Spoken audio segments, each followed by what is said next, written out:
Well, today is World Stroke Day. Stroke is the fifth leading cause of death in the United States, according to the American Heart Association. For Hispanic men, though, it's the #4 killer. For Hispanic women, it's #3. Yet only around 58% of Hispanic Americans know the signs and symptoms of a stroke.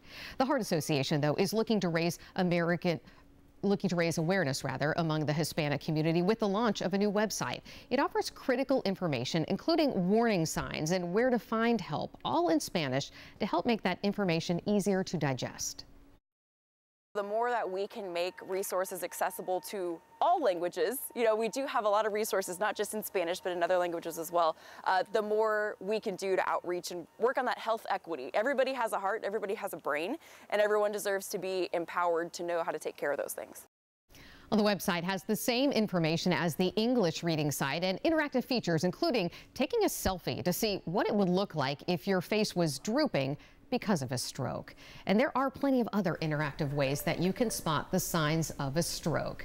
So joining me today to talk more about this from the American Heart Association, Executive Director Beverly Miller, and a neurologist with UT Medical Center, Dr. Brian Wiseman. Thank you both so much for being here. We're going to talk more about some interactive things that we have set up here. But first, let's talk about some of the signs and symptoms people should be aware of if they're wanting to know if someone might be suffering from a stroke. Yeah, sure. So what we teach really is be fast. B stands for balance, so if you have incoordination or balance difficulty. E, eyes, so if you have vision loss or difficulty seeing on one side of the visual field. F for face, so you mentioned earlier the facial weakness, so the droop from the nose to the mouth. A stands for arms, so if one arm starts to drift down a little bit, that's another sign. S is speech, so usually we have people say, you can't teach an old dog new tricks. If they can't say it or they don't understand it or they're not following commands well, that's another sign. And then T is time. Time is critical in terms of rescuing brain cells from stroke, and so calling 911 is critically important if any of those symptoms occur. And one of the things that we wanted to talk about, too, is the partnership and the way that both the American Heart Association and UT Medical Center are working together to help people in our community. Can you talk more about that? Yes, UT Medical Center is our Together to End Stroke sponsor. And what that means is year-round, we're going into the community to teach the signs and symptoms of stroke. And we're so very passionate about that this year we've even done classes with children because we realize they're living with adults that could have a stroke. Even though stroke has no age limit, we want everyone to recognize those signs and symptoms of stroke because, as Dr. Wiseman mentioned, that time is critical to have response.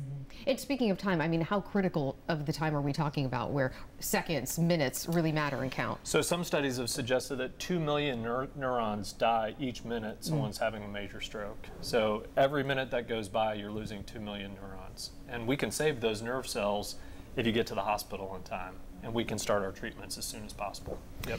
So let's talk about this interactive setup. We have a little golf course, I don't know if you can see, set up here beneath us. And what did you do to these glasses to sort of represent what it might feel like to experience a stroke? Yeah, so these glasses just demonstrate visual deficits that someone may have with stroke. So sometimes people can't see peripherally when they're having a stroke, or sometimes it's one eye that they just can't see at all. And so, as you can imagine, if you have visual impairments, it's going to be hard to putt a golf ball, especially if you're using your non-dominant hand. Why don't you try it out? Okay, I will try it. I will put these on. And I'm right-handed, so I'm going to, even putting on these glasses is difficult. It's a little disorientating, right? Yeah. So it's the coordination piece when the vision's not good, and then obviously using your non-dominant hand, you're not going to be as coordinated. So this can mimic some of the symptoms and signs that someone would have if they're having a certain type of stroke. That's not too bad, really.